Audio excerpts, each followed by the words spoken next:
Mukunda jewellers మొట్టమొదటిసారి factory outlet making ఛార్జీలు లేవు. బ్రాంచెస్ కూకట్పల్లి, కొత్తపేట, సోమాజిగూడ మరియు ఖమ్మం. నమస్తే రమగారు. నమస్తే జయ. రమగారు, మనం లాస్ట్ టైం ఒక వీడియో చేసాం. దీపారాధన చేసేటప్పుడు పాటించాల్సిన నియమాలు, తల స్నానం చేయాలా చేయకూడదని. చాలా మంది చాలా బాగుందని చెప్పారు. అయితే కొన్ని డౌట్స్ ను కూడా చెప్పారండి, కొన్ని కామెంట్స్ రూపంలో తెలియజేశారు. నాన్ వెజ్ తిని దీపారాధన చేసేటప్పుడు ఎటువంటి నియమాలు పాటించాలి? తిన్నాక దీపారాధన ఎలా చేస్తారు? ఎవరైనా దీపారాధన అంటే ఏంటి, అందులో క్లియర్గా పొద్దున్నే చేయండి అని చెప్పినట్టున్నాం మనం. అంటే టిఫిన్ తిని దీపం పెట్టచ్చా ఇలాంటి ఉన్నప్పుడు నువ్వు నాన్ వెజ్ తినదలుచుకున్నప్పుడు పొద్దున్నే పెట్టుకోండి. ఇప్పుడు నాన్ వెజ్ తినకుండా చేస్తావు, లేదా తిన్నాక చేయొచ్చా కూడదా, తిన్న వెంటనే చేయొచ్చా చేయకూడదు, అంటే ఏదైనా సరే ఆహారం తిన్నాక, అంటే అన్నం తిన్నాక చేయకూడదు. అప్పటికి మధ్యాహ్నం అయిపోతుంది కదా. బ్రేక్ఫాస్ట్ గురించి మాట్లాడాం. బ్రేక్ఫాస్ట్గా కూడా నాన్ వెజ్ తింటారా ఏమో, నన్ను అడిగితే ఎలా చెప్పు ఇలాంటివి నువ్వు. అది భోజనంలో తినేది కదమ్మా. ఇప్పుడు మీరు అది మీ ఆహారం, వెజ్ నాన్ వెజ్ అది ఆహారపు అలవాట్లు కదా.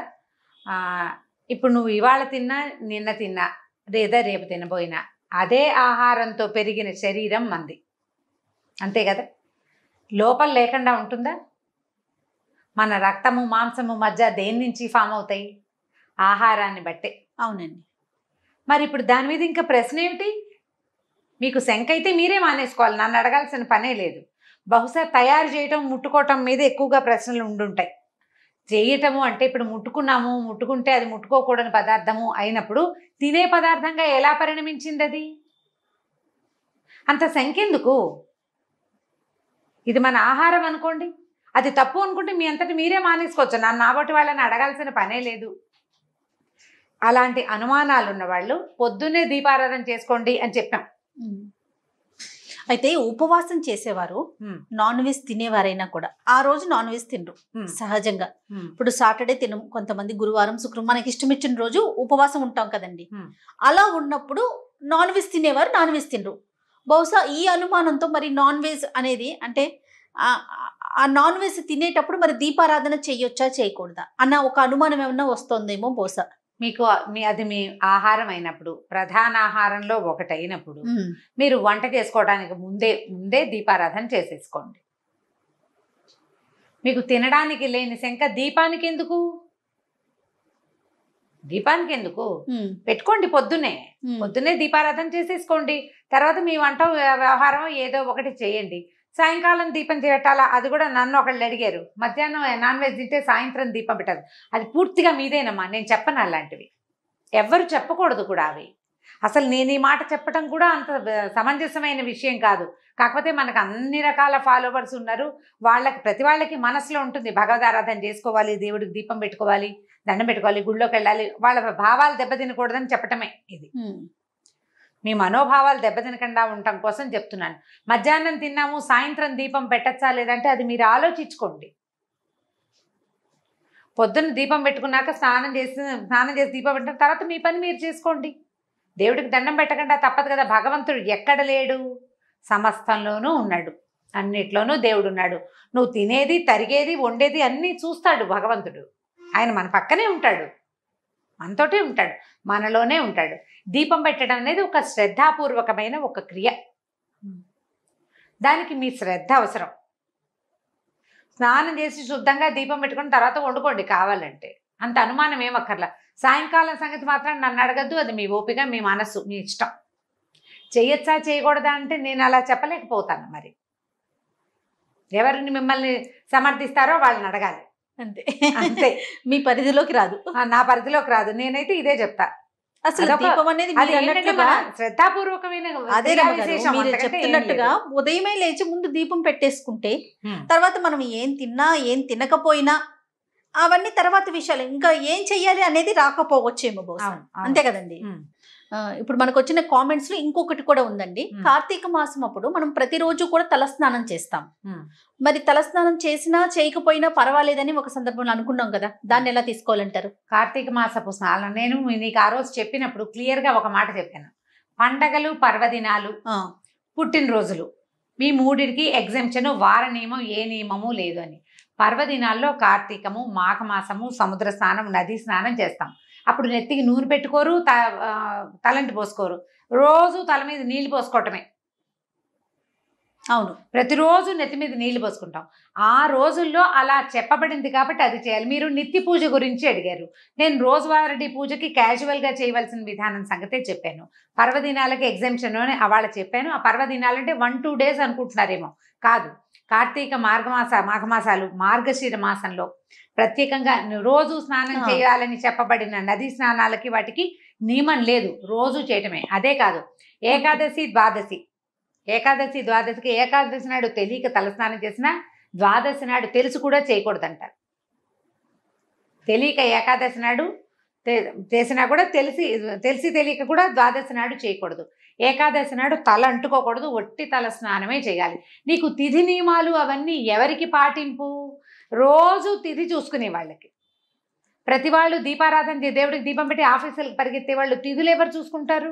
చూసుకోం కదా. తిథులు నిత్యము తిథితోటి కనుక చెప్పుకునే వాళ్ళకి నేను చెప్పక్కర్లేదు. అసలు నిత్యము తిథి చూసి తిథివార నక్షత్రాల ప్రకారం పూజా విధానం చేసుకునే వాళ్ళకి ఎవ్వరు చెప్పక్కర్లా, వాళ్ళ విధానం వాళ్ళకి ప్రత్యేకంగానే ఉంటుంది.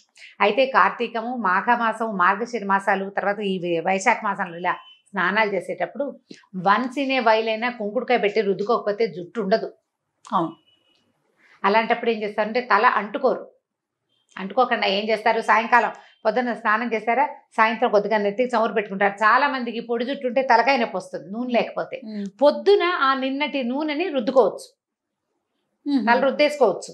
మనకి తల అంటే పొద్దునే అంత నూనె పెట్టించుకుని తలకి బాగా నూనె రాసుకుని ఒంటికి నలుగు పెట్టుకుని స్నానం చేయకూడదు. అది సౌందర్యం కోసము వాటి కోసము ప్రయత్నించకూడదు. కాబట్టి ఆ రోజుల్లో చెయ్యరు. మనమే కార్తీక పురాణం, మాఘ పురాణం చేసినప్పుడు నిత్య స్నానం అవసరము అని చెప్పబడింది క్లియర్గా. ఆ రోజులకి దీనికి సంబంధం లేదు. ఇది నిత్య పూజ కోసం చేసేదే. తిని చేయొచ్చా, తినకుండా చేయాలా, అవన్నీ కూడా ఏంటంటే మన అవగాహనని బట్టి పొద్దున్నే దీపం పెట్టేసుకోండి. తర్వాత మీరు ఎక్కడికైనా వెళ్ళినా ఏదైనా చేసినా పెద్ద తప్పు ఉండదు. అక్కడి నుంచి వచ్చాక చేయాలంటే కొంచెం ఇబ్బంది. మళ్ళీ మనం దీపారాధన అవి అపరాహ్నాలు మిట్ట మధ్యాహ్నాలు చేయండి, పొద్దున్న చేసుకుంటాము. ఏదైనా ఇబ్బంది ఉంటే సాయంకాల దీపారాధన మానుకుంటే సరిపోతుంది. ఆ ఒక రోజుకి. అవును, ఆ ఒకరోజు మానేస్తే సరిపోతుంది. అగరవత్తులు వెలిగించుకోవచ్చు, దేవుడికి ఒక దండం పెట్టుకోవటం, దీపారాధన చేయటం అనేది ఒక అలవాటు అంతే. సో పుట్టినరోజులు, పర్వదినాల్లో మనం పట్టించుకోకూడదు. ఆ రోజులు వారాల పట్టింపులు అవి ఏమీ లేవు. పుట్టినరోజు అయితే మొన్న వాళ్ళు కూడా అడిగారు, నువ్వు కూడా నీ డౌట్ కూడా అదే, పుట్టిన వారం నాడు తలంటి పోసుకోకూడదు అనేది కొన్ని ప్రాంతాల్లో ఉంది జయ. నేను ఒక మాట చెప్తాను ఈ సందర్భంగా, ఈ మాట చెప్పచ్చు. ఇది వరకు 10, 12, 14 మంది పిల్లలు ఉండేవాళ్ళు, 8 మంది, 7 మంది, 6 మంది కూడా ఉండేవాళ్ళు. ఆ రోజుల్లో అసలు వారాలకి, పుట్టిన దినాలకి వాటికి ప్రాముఖ్యతే ఉండేది కాదు. డేట్లు కూడా జ్ఞాపకం పెట్టుకునేవాళ్ళు కాదు జయ. అయి ఉండొచ్చు. ఇప్పుడు మనకి 2, 3 ఉంటే మన పిల్లాడు ఏ రోజు పుట్టాడు అనేది ఒక క్లారిటీ ఉంటుంది. చాలా మంది సంతానం ఉన్న చోట, ఏ వెసులుబాటు లేని చోట అసలు జ్ఞాపకాలే ఉండవు. మనం పుట్టిన వారం మనకు ఎలా గుర్తుంటుంది? మన పెద్దవాళ్ళు చెప్తేనే కదా, ఎవరైనా చెప్పాలి. ఆ మొదటి నుంచి జ్ఞప్తి పెట్టుకోవాలి. 7-8 మంది సంతానం ఉండి బతుకు కోసం పోరాటం సాగించే క్రమంలో ఈ గోల జ్ఞాపకం ఉండదు, ఎవరికి ఈ విషయం గుర్తుండదు. మనకి ఇప్పుడు తక్కువ మంది సంతానం ఉన్నారు, మనం అది కొంచెం జ్ఞాపకం ఉంచుకోగలం. కానీ అది అన్ని ప్రాంతాల్లోనూ లేదు, మా వైపు లేదు. నువ్వు మహేష్ ఇద్దరు చెప్పారు. మాకు చెప్తారండి, ఏ రోజు అయితే పుడతారో ఆ రోజు తలస్నానం చేయకూడదు అని చెప్తారు. అదే పుట్టినరోజున తలస్నానం చేయకూడదు, ఆ వారం నాడు పనికిరాదు అని. ఇప్పుడు శుక్రవారం పుట్టామనుకుందాం, మనం ప్రతి వారం శుక్రవారం తలస్నానం చేయకూడదు అంటారు. అట్లా నాకు తెలియదు ఆ నియమం. గ్రామీణ ప్రాంతాలను బట్టి ఆ ప్రాంతంలో ఉండుండొచ్చు, ఆ ప్రాంతంలో ఉండుండొచ్చు. ఏ ప్రాంతంలో అలాంటి నియమం ఉందో మీరు నిరభ్యంతరంగా మీ నియమాన్ని పాటించుకోవాలి, మీ ప్రాంతాన్ని బట్టి. మనం ఎప్పుడు అదే చెప్పుకుంటామా, మన ఇంట్లో ఏది ఉందో అది పాటించాలి. మన పెద్దమ్మ అమ్మమ్మ చెప్తారనుకోండి, నువ్వు శుక్రవారం పుట్టేవా అమ్మాయి, శుక్రవారం నీళ్ళు పోసుకోకండి, పోసుకోకూడదు. నో అనిపించుకుని చేయకూడదు జయ ఎప్పుడు. అది బయట వాళ్ళ రోడ్డు మీద జనాలు కాదు, మన ఇంట్లో గనక మన అమ్మో, మన పెద్దమ్మో, మన అమ్మమ్మో, మన అత్తగారో ఇది చేయకూడదు అని చెప్తే అది చెయ్యొద్దు.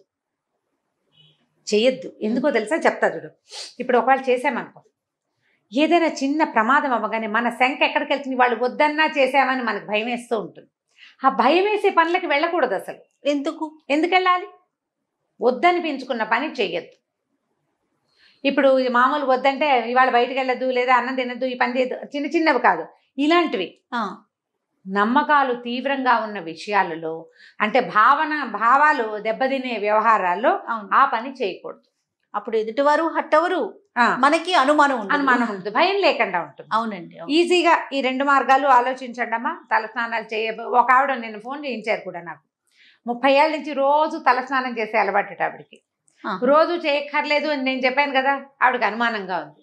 అమ్మ నిత్యము తలస్నానం చేసే అలవాట్లు ఉన్నవాళ్ళు మీ దారిని మీరు చేసుకోండి అంతే. అనుమానం ఉన్నవాళ్ళు ఈ ప్రకారం చేయండి. చేయాలా వద్దా, చేయటం అవసరమా అని భావించే వాళ్ళు అవసరమో కాదో చెప్పాము అంతే. అంతే, ఇలానే చేయాలని కాదు, మీకు తోచింది మీరు చెప్పారు అంతే. మీరు చేసేది అదే. ఇప్పుడు నిత్యంగా అంటే రోజు స్నానం చేయకపోతే తప్పేమోనని భావించే వాళ్ళ కోసం చెప్పింది అంతే. చేయాల్సిందేనని నియమం లేదు. మీకు అలవాటు ఉంటే అలవాటు ప్రకారం చేసేయండి. కొత్తగా వచ్చే చెడేది 30 ఏళ్ళ నుంచి లేని చెడు ఇవాళ కొత్తగా వస్తుందా? ఇంకొకళ్ళు కూడా అడిగారు నన్ను, కేరళ వాళ్ళు రోజు స్నానం చేస్తారు కదండి, వాళ్ళ ప్రాంతం వేరు మన ప్రాంతం వేరు, ఆచార వ్యవహారాల్లో మార్పులు ఉన్నాయి. వాళ్ళు ఏం చేస్తారు, స్నానం చేస్తారు తడి జుట్టుకే కొబ్బరి నూనె రాసేసుకుంటారు. ఆ నూనె తల మీద నువ్వు చూడు డ్రైగా హెయిర్ పొడి పొడిలాడుతూ ఉండదు. ఏ కేరళైట్ హెయిర్ 300 మందికి జుట్టు నెత్తికి అంటుకు పెద్ద పెద్ద జళ్ళు ఉంటాయి, తలకంటుంటుంది, నూనె ఎక్కువ రాస్తారు. ఆ నీళ్లు పోసినా వాళ్ళ తలలు ఆరిపోతాయి, వాళ్ళకి అట్లా అలవాటు. మనకి చూడండి నూనె రాసుకొని షాంపూతో కానీ కుంకుడికాయతో కానీ రుద్దుకోకపోతే ఉట్టి నీళ్లు పోసుకుంటే ఎంత అనీజీగా అనిపిస్తుంది. అనీజీగా ఉంటుంది. మధ్యాహ్నం వేసరికి తలనొప్పి వచ్చేస్తుంది. మన వెదర్ కి తల ఆరదు, అసలు పిడచకట్టుకుపోయినట్టు అనిపిస్తుంది తల. అవును, పిడచగానే ఉంటుంది. వాళ్ళ అలవాట్లు వాళ్ళవి, మనవి కూడా. ఇప్పుడు నేను చెప్పే పాయింట్ కూడా మన ఇంట్లో ఉన్న పద్ధతి, మన వాళ్ళంతా ఆచరించే పద్ధతి, లేదా మనం ఎవరిని ఫాలో అవుతామో వాళ్ళు చెప్పిన పద్ధతి, దాని ప్రకారం వెళ్ళిపోండి. భయం ఉండదమ్మా, అంతే. భయం లేకుండా ఉంటుంది అంతే. రైట్ అమ్మ గారు, థ్యాంక్ యూ అండి. నమస్తే. నమస్తే జయ. ఈ వీడియో కనుక మీకు నచ్చినట్లయితే లైక్ చేయండి, షేర్ చేయండి. మరిన్ని వీడియోస్ కోసం మా ఛానల్ని సబ్స్క్రైబ్ చేసుకోండి.